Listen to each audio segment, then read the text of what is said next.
Hey, what's going on, everybody? It's Wilhelm Scream, and welcome back to another day in Destiny 2 for some more Destiny 2 news and Lightfall intel. Now, if you watched my channel for any period of time, you would know I'm not a huge build craft guy. Not that I don't craft a build every single season to fit with that season's current meta, but I really don't think it's my place to tell other people what they should and shouldn't use, and as a content creator, I know that anything coming from me can maybe get in the common player's head a little bit and send you down a rabbit hole that you don't really need to take part in. Generally, every season, there is a meta that is depicted by whatever that artifact is, and if there's a new subclass like we had this season, it's usually built around that. But occasionally, there is something that just completely breaks the meta, and if you're not using it, you're really missing out, especially solo players, and that's primarily who I like to gear my content for. So in today's video, this is not going to be a farm of any kind. It's just going to be a way in which solo players could hopefully farm out more endgame content by using a meta glitch. That's right, an actual meta glitch that I don't know, maybe you've heard of, maybe you haven't. I have talked about it a little bit before for another weapon and a completely other aspect entirely. But today we're going to dive a little bit more into it and share with you the best way that you can actually use this glitch for solo endgame content. If you enjoyed this video, please remember to like, comment, and subscribe to the YouTube channel and turn on the bell, the post notifications, so you never miss out on any future Destiny 2 content like this. You can also follow me on Instagram or Twitter. They'll be linked in the description box down below. Any of those things I just mentioned also enter you into any future giveaways on this YouTube channel, and I do one every 1,000 subscribers, so you never want to miss out.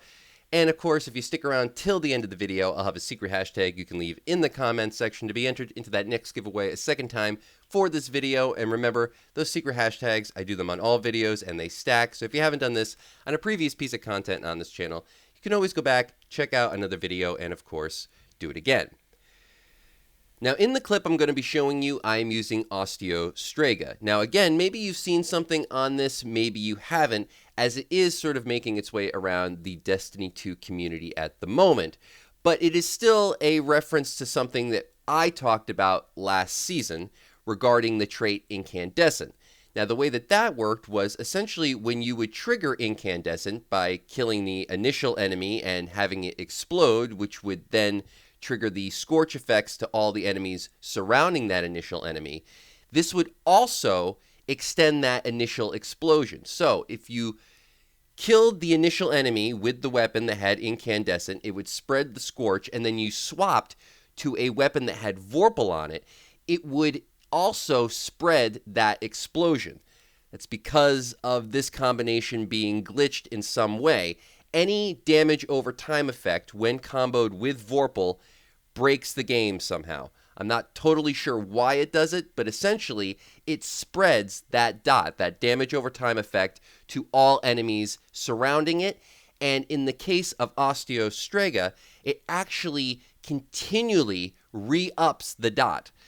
So if you trigger the damage over time effect with Osteo and then switch to a weapon that has Vorpal, any weapon, it can be a special weapon, another primary weapon, or a heavy weapon, so long as you have that weapon equipped, it will continually rebuff that damage over time effect. All you need to do is trigger it. Now, the great thing about this is that you can actually use whatever said weapon has Vorpal on it, and it will never remove the dot. So long as that weapon is equipped, the dot will continue. The other great thing is because of the current meta of Starfire Protocol builds, Warlocks being the do-all, end-all for endgame at the moment, at least it's the easiest builds to craft for endgame, you can actually continually re-up your grenades if you have an Empowering Rift. Now, this makes a lot of things super easy, because essentially, if you are in an Empowering Rift and you have the dot triggered, you have endless fusion grenades, so long as you have Starfire Protocol as well. This makes this, in my opinion, the absolute best build possible for all endgame content or for solo content. There's just nothing that's going to be able to beat it. I know an empowering rift is not necessarily the thing a lot of people go to when it comes to solo content, as most people are more focused on survivability.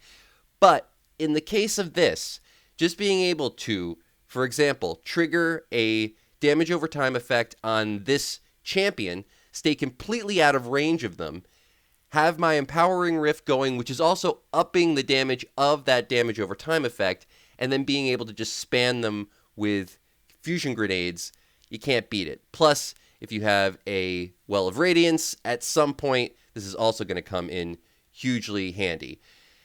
The other thing is this works for all raid bosses, all dungeon bosses, so just having a constant tick of damage going over and over and over, regardless of whatever else you're doing, you can't beat it. And that is going to be it for all the information in today's video. I'm still trying to figure out if I could get this to work with volatile rounds, as that would also be a next level broken thing, though I haven't really figured out the timing for it yet. So if any of you viewers happen to give this a try and can figure out the best way to make it work, please let me know in the comments section down below, because that really would be the ultimate, in my opinion. Also, if you leave a comment after trying that or getting it to work, I'll of course give you another entry into the next giveaway for this video. But thanks so much for watching. As always, please remember again to like, comment, and subscribe to the YouTube channel. Turn on the bell, the post notifications, so you never miss out on any future Destiny 2 content. Follow me on Instagram or Twitter. They'll be linked in the description box down below. And if you've watched till this portion of the video, please leave a hashtag Lightfall or a hashtag, I don't know, Osteostrega. That sounds pretty good. In the comments section for another entry to the next giveaway for this video. Remember, it's a Lightfall giveaway, or if you have Lightfall, a seasonal pass or a future seasonal pass, or maybe a previous season pass, something you didn't have. Any season you might be missing, that'll be the giveaway for you, depending on if you win. And once more, I am Wilhelm Scream. Thanks so much for watching, as always, and of course, we will see you next time. Little